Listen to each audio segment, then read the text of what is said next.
En 2026, une nouvelle compétition de foot qui pourrait révolutionner le football moderne s'apprête à voir le jour. Et dans le plus petit continent de la planète, oui, l'Océanie aura enfin sa première compétition de football professionnel. Et pas n'importe laquelle, une Super Ligue continentale. Mais avant de filer au Pacifique, pense à t'abonner pour m'aider à atteindre les 10K d'abonnés.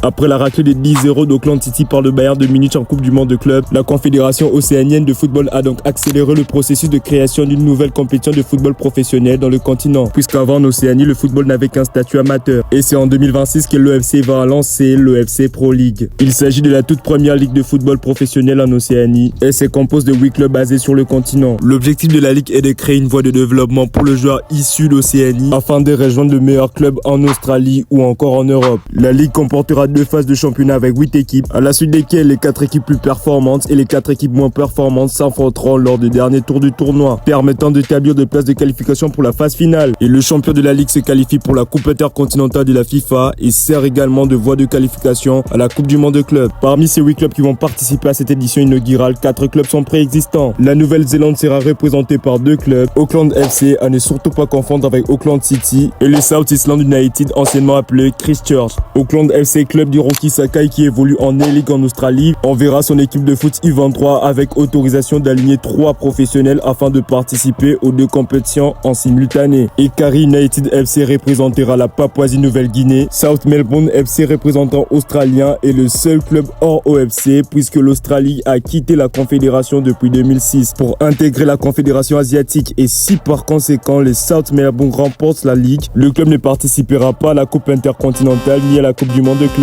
Quant aux autres clubs, ils ont été créés spécialement pour la compétition. On a le Bula Boys FC qui représentera le Fidji, les Salomon Kings FC représentant des îles Salomon, Tahiti United FC représentant de Tahiti et le Vanuatu FC qui représentera le Vanuatu.